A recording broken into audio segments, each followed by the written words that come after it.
이번 시간에는 247페이지 함께 보십니다. 건축 면적에 관한 설명으로 틀린 거 찾도록 되어 있습니다. 올해 시험 나오게 되면 이 파트입니다. 작년에 바다 면적 시험에 나왔기 때문에 올해 이쪽을 봐주셔야 될 겁니다. 우선 1번입니다. 건축 면적이란 건축물의 외벽, 중심선으로 둘러싸인 수평 투영 면적을 한다. 1번 맞습니다. 그리고 2, 3, 4, 5는 제끼입니다. 대신 우리 전통 사찰이라는 말 찾으셨죠? 전통 사찰은 몇 글자이다? 4글자이기 때문에 4m. 그렇게 파악해 놓습니다. 나머지는 지금 신경 쓸 상황이 아닙니다. 얘는 워낙 지엽적인 부분이기 때문에 신경 쓰지 마시고, 대신 제가 하나 부탁드린 게 있습니다. 여기 건축 면적과 관련되어 건축 면적에 포함되는 것으로서 높이 1m 이하 부분은 건축 면적에 제외시킨다. 1m 이하 부분은 경미한 구조물이기 때문에 건축 면적에서 제외시키게 됩니다. 그리고 두 번째 기억하실 것이 생활 폐기물 보관한 면적은 건축 면적에서 제외시킵니다. 특별히 이 생활 폐기물 보관한 면적이 공동주택 지상층에 설치되었다면 건축 면적에서도 제외되고 바닥 면적에서도 배제하게 됩니다. 그래서 이 생활 폐기물 보관 면적은 기본적으로 건축 면적이 제외되는데 바닥 면적에서도 함께 배제시키는 것은 공동주택 지상층에 설치한 생활 폐기물 보관한 면적만 함께 배제한다. 이것 제외한 나머지 건축물, 오피스텔이나 다가구택에 만들어져 있는 생활 폐기물 보관한 면적은 건축 면적에서만 제외하게 됩니다. 그리고 우리 지하 통로나 2층에 직접 접근하기 위한 경사 통로가 있습니다. 이러한 부분에 대해서는 바닥 면적에서 건축 면적에서 제외시키는 것으로 각각 구분해 놓습니다. 이 세 가지만 건축 면적과 관련되어 배제하는 공간으로 파악해 놓습니다. 다만 제가 하나 부탁드리겠습니다. 노대 면적은 건축 면적에 제외한다. 노대 면적은 바닥 면적에 관한 사항으로 건축 면적에 대한 특별 규정이 아닙니다. 노대 면적은 건축 면적에 제외한다. 이 말 나오면 틀린 지문입니다. 그것 하나만 잘 챙겨 놓으시게 되면 올해 출제될 문제를 해결할 수 있을 겁니다. 13번 함께 보십니다. 건축법령상 건축물 바닥 면적 산정 방법에 관한 설명으로 틀린 것 찾도록 되어 있습니다. 작년 기출문제이거든요. 작년에 바닥 면적 나왔다고 하면 올해는 건축 면적 나올 수밖에 없습니다. 우선 1번입니다. 벽 기둥 구획이 없는 건축물은 지붕 끝부분부터 수평거리 1m 우태한선으로 둘러싸인 수평 투영 면적을 한다. 1번 맞습니다. 2번입니다. 승강기탑은 바닥 면적에 산입하지 아니한다. 건물 옥상에 설치되어 있는 엘리베이터 작동을 위한 승강기탑은 사람이 거주하거나 물건 쌓아놓는 공간이 아니기 때문에 바닥 면적에서 제외시킵니다. 그래서 옥상 구조물, 옥상에 만들어져 있는 것은 기본적으로 바닥 면적에서 제외시키고 다락의 경우는 층고가 1.5m, 경사진 지붕 형태의 경우는 1.8m 이하일 때 바닥 면적에서 제외시킨다. 3번 필로티 부분은 공동택의 경우 바닥 면적에 산입한다? 드립니다. 그래서 답을 3으로 해놓습니다. 공동택에 설치되어 있는 필로티는 항상 바닥 면적에서 제외시킨다라는 것 구분하셔야 됩니다. 4번 공동택 지상층에 설치한 조경시설, 어린이 놀이터, 기계실, 전기실, 생활 폐기물 보관한 면적은 바닥 면적에 산입하지 아니한다. 그리고 5번 건축 노대 바닥은 난간 등의 설치 여부에 관계없이 노대 면적에서 노대 면적 추정없습니다. 노대가 접한 가장 긴 외벽부터 가로 열어놓으시고 접한 길에 1.5m 곱한 값을 뺀 면적, 뺀까지 가로 닫아놓습니다. 바닥 면적에 산입한다. 그래서 노대 면적은 전부 바닥 면적에 포함시키지 않고 일부 제외시킨다라는 것을 확인해 놓습니다. 14번입니다. 용도를 산정함에 있어서 연면적이 제외되는 부분 아닌 것 찾도록 되어 있습니다. 1. 지하층 2. 지상층에 주차용을 쓰는 면적, 부속 용도라는 말 가로 속에서 확인하셔야 됩니다. 초고층 건물과 준초고층 건물에 설치하는 비난 안전구역. 그리고 4. 얘는 지문이 워낙 길기 때문에 시험에 안 나옵니다. 경사 지붕 아래 대피 공간입니다. 그리고 5. 사업계획 승인받아 건축하는 공동시설 설치하는 주민 공동시설의 면적. 주민 공동시설의 면적은 포함되는 겁니다. 그래서 답을 5번으로 해놓습니다. 예, 15번입니다. 건축법령상 대지 면적이 160제곱미터인 대지에 건축되어 있는 각 층의 바다 면적 동일한 지하 1층, 지상 3층의 하나의 평지분 건축물로서 용적률 150%를 할 때 이 건축물의 바닥 면적은 얼마인가? 그래서 얘가 나오면 우선 대지 면적은 160이고 그리고 그 용적률이 150%라고 하면 지상에 건축할 수 있는 최대 연면적은 그냥 계산하기 힘드시죠? 근데 160 더하기 80 더하면 240이 되고 있습니다. 이렇게 나오면 짜증나지 않으십니까?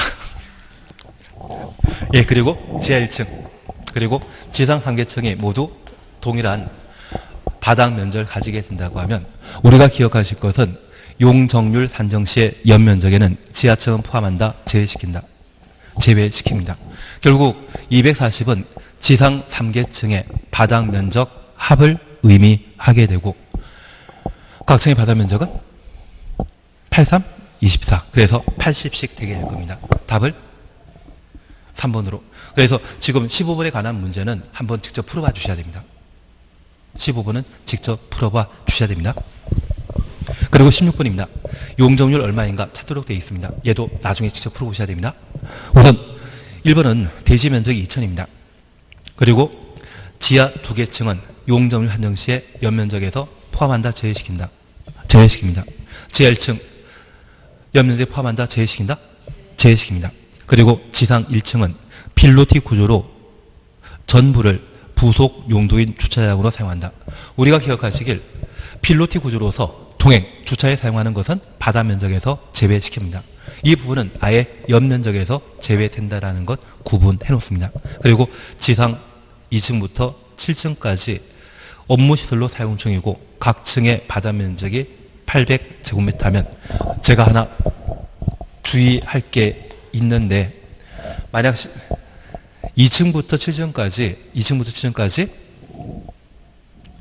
800제곱미터를 계산할 때 700 이하시면 안 됩니다. 700 이하면 5개층밖에 안 나옵니다. 그래서 얘는 그냥 손가락을 이용해서라도 2, 3, 4, 5, 6, 7에서 총 몇 개층이다? 6개층이라는 것 파악해 주시고 얘가 각 층의 바다 면적이 800제곱미터라고 하면 얘는 4,800입니다.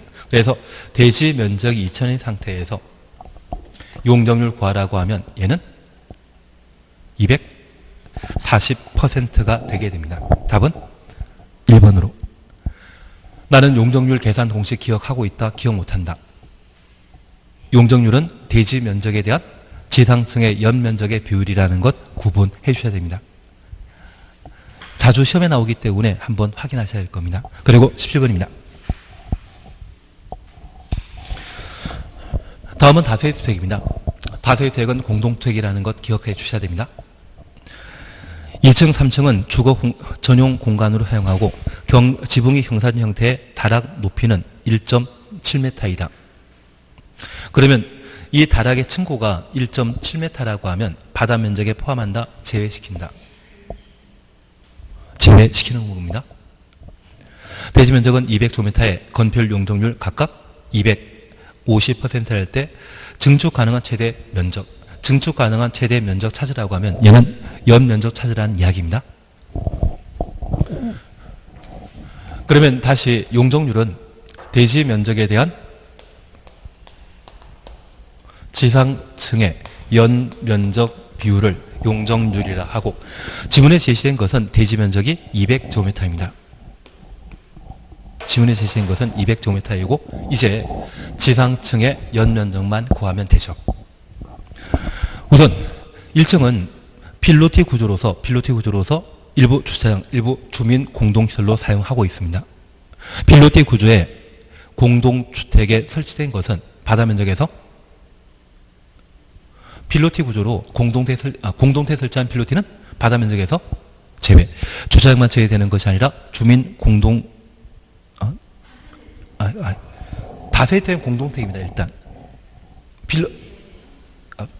다세택은 공동택에 해당되기 때문에 공동택에 설치한 필로티는 바다 면적에서 제외시킵니다. 그리고 지금 주민 공동시설과 관련된 40은 필로티 구조란 말이 따로 없는 형태이고, 그리고 다락은 층고가 1.7m이기 때문에 경사진 지붕 형태로 층고가 1.7m이기 때문에 다락 50 빼버리면 2층, 3층은 100. 그래서 전체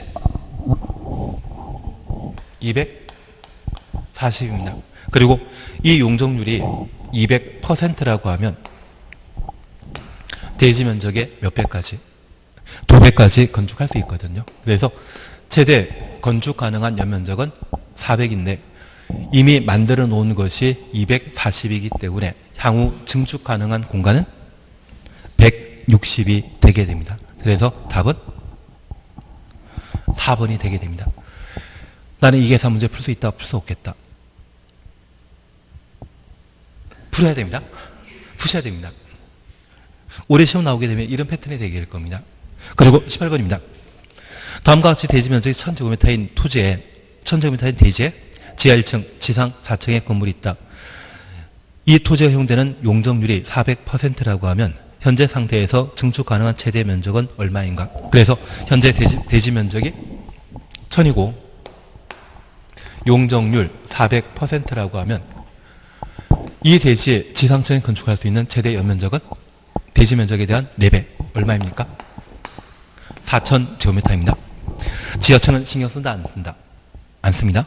그리고 필로티로서 부설 주차장, 부속 용도의 주차장에 해당되게 되면 일정 면적은 포함한다, 제외시킨다? 제외시킵니다. 그러면 보수학원 2, 3, 4 각각 500제곱미터씩 이미 만들어져 있기 때문에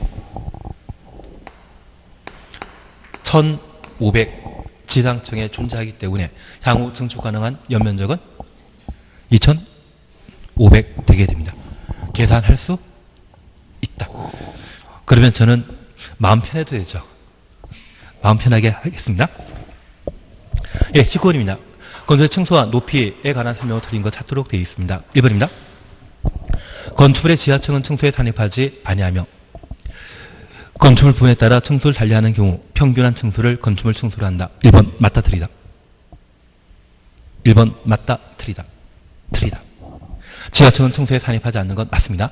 대신 후단부에 건축물의 층수가 부분마다 서로 다르다고 하면 가장 많은 층수를 층수에 산입하도록 되어 있습니다. 그래서 우리 회사 같은 데 방문하게 되면 회사가 여러 층으로 구성되어 있는데 1층이 층고가 한 8m 정도 되는데 계단실이나 승강실 뒤에는 한 층이 2개 층으로 나뉜 경우 있거든요. 그래서 전면에는 1개 층이지만 후면은 2개 층으로 구분되어 있다고 하면 이 부분은 2층이 되게 됩니다. 그래서 평균한 층이 아니라 가장 많은 층수를 층수에 산입하도록 되어 있습니다. 그래서 1번 드린 겁니다. 2번 그냥 보십니다. 층수 산정할 때 층의 구분이 명확하지 않은 경우 4m마다 하나의 층으로 산정한다. 근데 우리 종합청사 주변에 전망대 있는데 전망대 가보셨습니까? 저는 서울 살면서 남산서 가본 적이 없는데.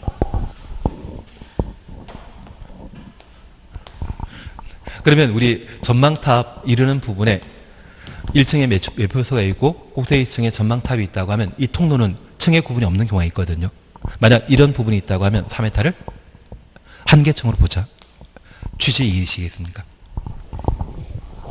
그리고 3번입니다. 건축의 높이는 지평으로부터 건물 상단까지 높이를 한다. 그리고 4번 건물 1층 전체가 필로티로 설치되어 있는 경우 높이 제한 적용하는 경우 필로티의 층고를 제외한 높이로 한다. 여기 필로티 부분을 설치했다고 하면 하천이 범람하게 되면 물이 잠기는 공간이거든요. 이런 부분들은 층고에서 높이에서 아예 제외시켜버립니다. 그리고 5번입니다. 층고란 바닥 구조체 윗면으로부터 위층 바닥 구조체 윗면까지 높이를 한다. 그래서 우리가 6층 바닥을 밟고 있는데 이 바닥은 종이장처럼 얇다, 두께가 갖춰져 있다. 두께가 갖춰져 있습니다. 얘가 아랫면이고 얘가 윗면입니다.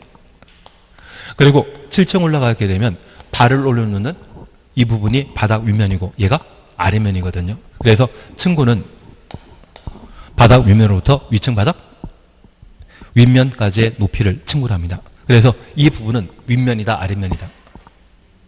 윗면입니다. 얘가 아랫면이 되는 겁니다. 그래서 층고는 바닥 윗면으로부터 위층 바닥 윗면까지 윗면 두 번 나왔을 때 층고가 된다. 그렇게 파악해 놓습니다. 그리고 20번 함께 보십니다.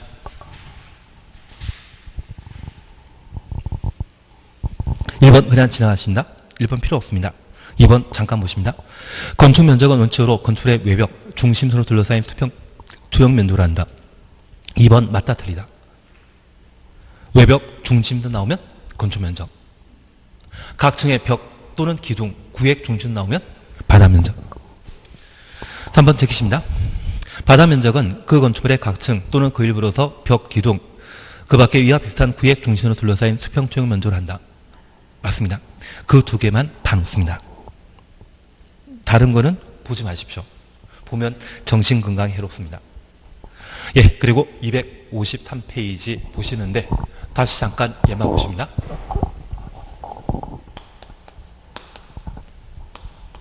건축물의 구성 파트에 건축물은 일반 건축물과 비교되는 것으로서 고층 건축물과 다중이용 건축물, 특수구조 건축물로 각각 구분하게 됩니다. 고층 건축물과 관련되어서는 이제 상관없으시죠. 다중이용 건축물은 작년 시험에 나왔기 때문에 아마 4년 뒤에 시험에 나올 겁니다. 나는 4년 뒤에 또 계속 본다? 올해 끝내버린다. 그래서 이쪽은 크게 신경 쓰지 않겠습니다. 그리고 두 번째입니다. 건축의 구성 요소와 관련되어 지하층은 건축의 바닥이 지표면 아래에 있는 경우로서 지표로부터 바닥까지의 평균 높이가 해당 층 높이의 2분의 1 이상인 것을 말한다. 지하층 자주 시험에 나오기 때문에 보셔야 됩니다. 그래서 항상 살펴보실 것이 방의 바닥이 지표 아래 있는 경우로서 바닥으로부터 지표면까지의 평균 높이가 해당 층 높이의 2분의 1. 로서란 말 나와야 되지 이거나라는 말 나오게 되면 바로 틀린 지문으로 잡아내셔야 됩니다. 그리고 두 번째 발코니에 관한 이야기 함께 보셨는데 특별히 주택에 설치한 발코니는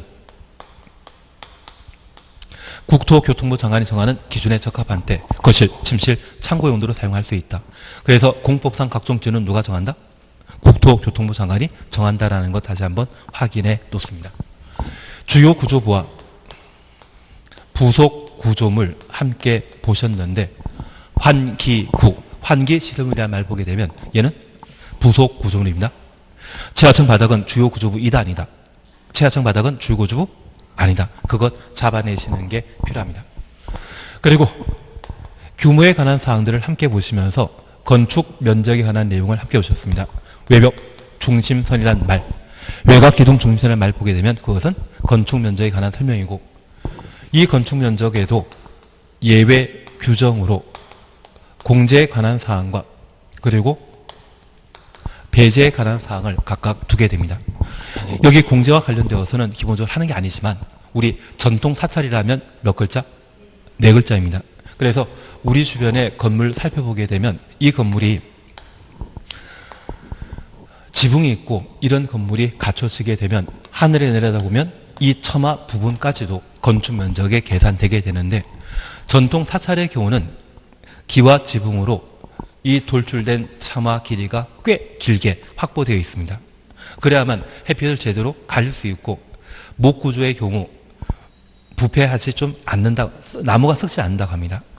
그래서 이 돌출 길이에 대해서는 공제에 관한 규정을 적용하게 되는데 전통 사찰이란 4글자 보게 되면 4m라고만 기억해 주십시오.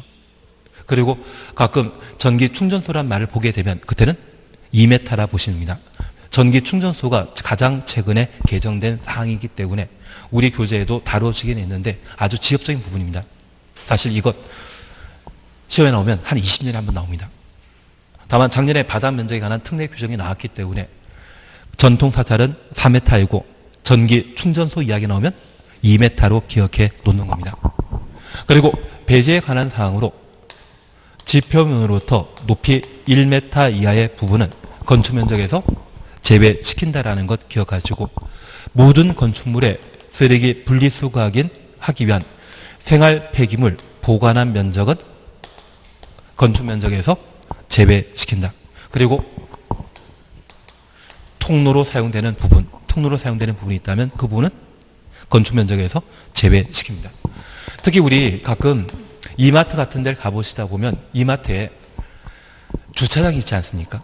그 주차장 이용하기 위해 지하에 만들어져 있는 지하 주차장, 우리 학원 건물도 있습니다. 지하 들어가기 위한 이 경사 통로도 사람이 만들어 놓은 부분이거든요. 이 부분도 원래 건축 면적에 포함되어 있지만 지하층을 이용하기 위한 필수 요건에 해당되는 공간이기 때문에 얘는 건축 면적에서 제외시킵니다. 그리고 가끔 건물 살펴보게 보면 노대는 아닌데 이 건물에 돌출된 처마 비슷하게 나온 게 있습니다. 비가리라고 해서 나온 부분이 있습니다. 이러한 부분들도 건축 면적에서 제외시킵니다.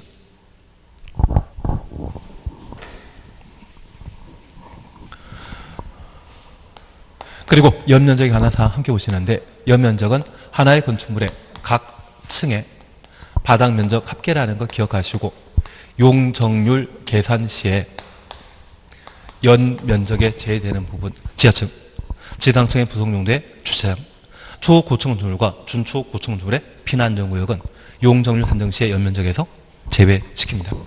그리고 이러한 연면적 구성하는 구성 요소는 바닥 면적이고, 저 바닥 면적은 하나의 건축물의 각 층의 벽, 기둥, 중심선으로 둘러싸인 수평통의 면적을 바닥 면적이라 한다. 이 바닥 면적과 관련된 예외 규정으로 공제에 관한 사항과 그리고 배제에 관한 사항을 각각 살펴보게 될 때, 노대란 말 나오게 되면 노대 면적에서 노대가 접해 있는 가장 긴 외벽에 1.5m를 곱한 값을 뺀 면적을 바닥 면적에서 제외시킨다.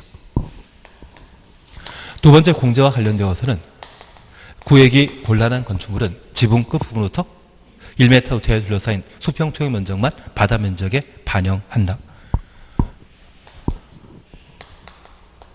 필로티의 구조가 공동주택에 설치되게 되면 바닥 면적에서 제외시키고, 공동택 아닌 건축물이라면 주차에 전용되거나 통행에 사용하는 때 바닥 면적에서 제외시킵니다. 그리고 공동택 지상층에 설치한 전기실, 기계실, 어린 놀이터, 조경시설, 생활 폐기물을 보관한 면적은 바닥 면적에서 제외시킵니다. 마지막으로 보시는 게 건물 옥상에 설치한 옥상 구조물은 바닥 면적에 제외되는데, 건물 옥상에 승강기탑이나 계단탑이 있거든요. 그러한 부분은 바닥 면적에서 제외시킵니다. 다만 이 옥상에 설치한 다락 구조가 층고가 1.5, 경사진 지붕의 경우는 1.8m 이하일 때 바닥 면적에서 제외시킵니다.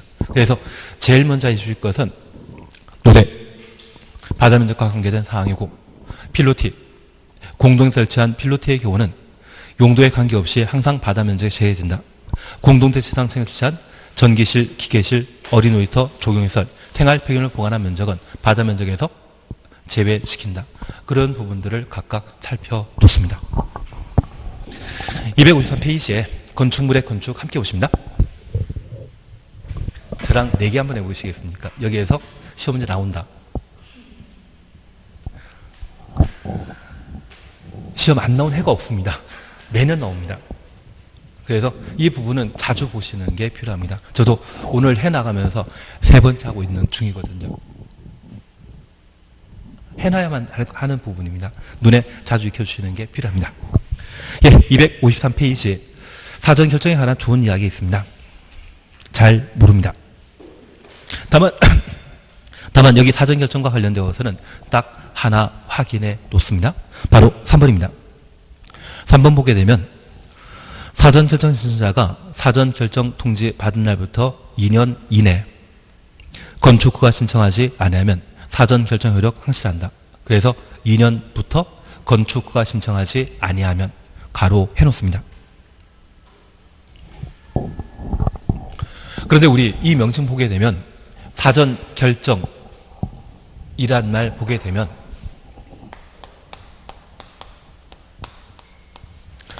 우리가 지금 공부하는 건축법은 내가 새로운 건물을 만들고자 한다면 허가권자에게 건축에 대한 허가 받았을 때 건물 만들 수 있거든요. 그 건축 허가 받기 전에 미리 확정 짓는 것을 사전 결정이라고 표현합니다. 그래서 정식 건축 절차는 진행된 것이다. 진행 전이다. 진행 전입니다. 그래서 이 사전 결정을 신청하고 사전 결정서를 통지를 받게 되면 인허가 의제에 관한 사항과 실효에 관한 내용을 우리 시험에 다루게 됩니다. 여기 실효에 관한 사항은 28회 시험에 나왔기 때문에 올해는 안 나옵니다.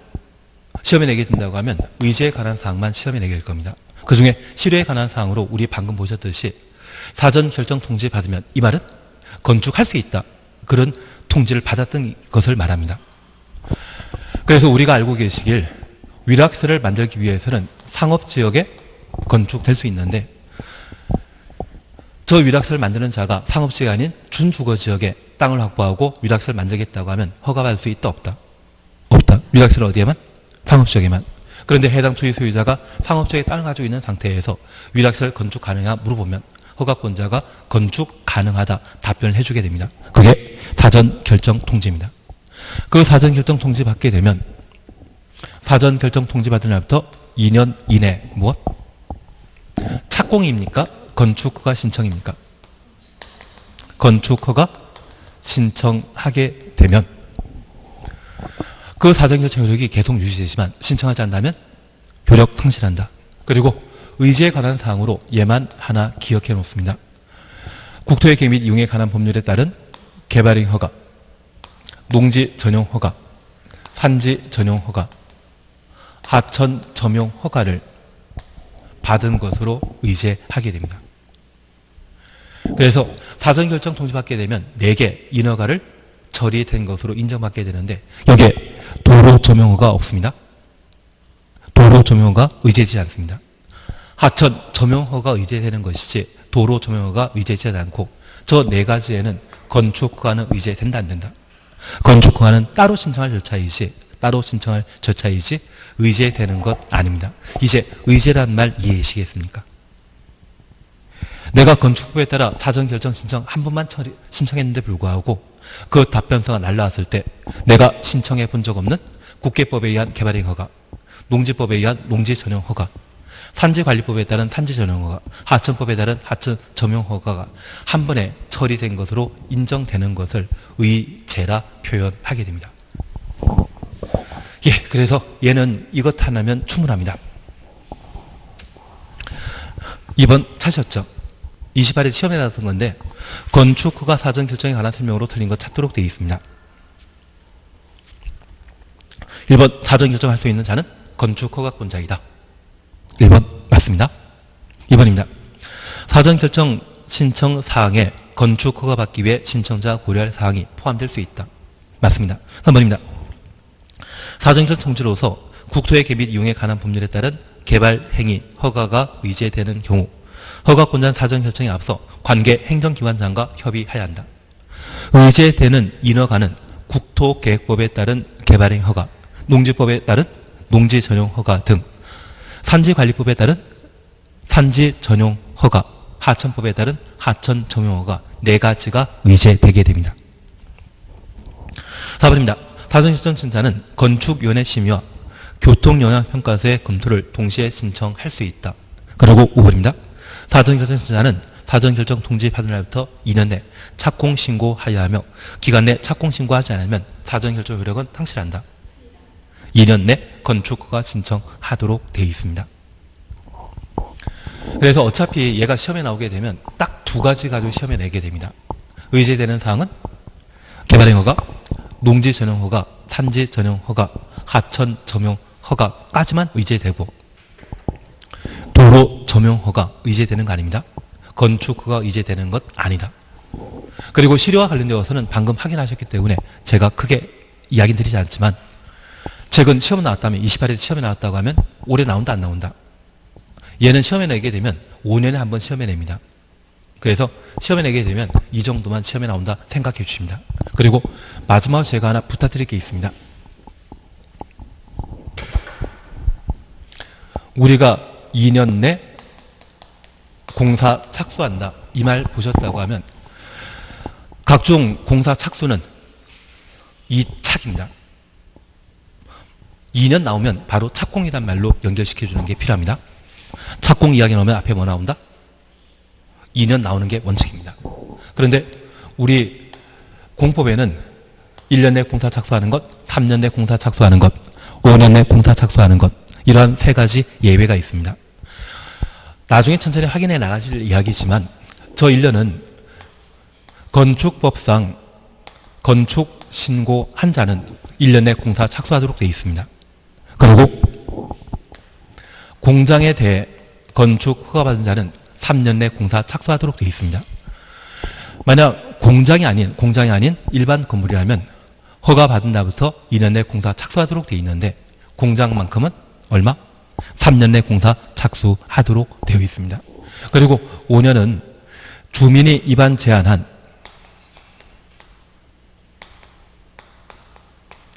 지구 단위 계획이 결정되게 되면 5년 내 공사 착수하도록 되어 있고 5년 내 공사 착수하지 않는다면 지구 단위 계획의 결정은 효력 상실하고 지구 단위 계획 구역 지정 당시로 환원되도록 되어 있습니다. 계획이 효력 상실하면 지구 단위 계획 구역 지정 당시로 돌아간다, 환원된다. 그렇게만 구분해 놓습니다. 그리고 오착과 관련되어 나중에 우리가 함께 보실 이야기로 주택법에서는 30세대 이상의 주택건설 사업을 시행하고자 하면 사업계획 승인 받아야 되는데 그 사업계획 승인 받은 자는 5년 내 공사에 착수하도록 되어 있습니다. 주택법상 사업계획 승인 받은 자는 몇 년 내 공사 착수한다? 5년 내 공사 착수하도록 되어 있습니다. 그래서 2착이란 말이 일반적으로 나온다는 것만 기억해 주시고 1착, 3착, 5착 존재한다. 그렇게만 구분해 놓습니다. 그리고 3번입니다. 건축 허가에 관한 설명으로 쓰인 것 찾도록 되어 있습니다. 1번 건축을 건축하거나 대손하는 자는 시군 구청장에 허가 받아야 된다. 1번 맞습니다. 우리가 함께 약속하셨습니다. 국토계획법에서는 구청장 나오면 된다 안 된다? 안 됩니다. 국토계획법을 제외한 다른 법률에는 구청장이 나오는 겁니다.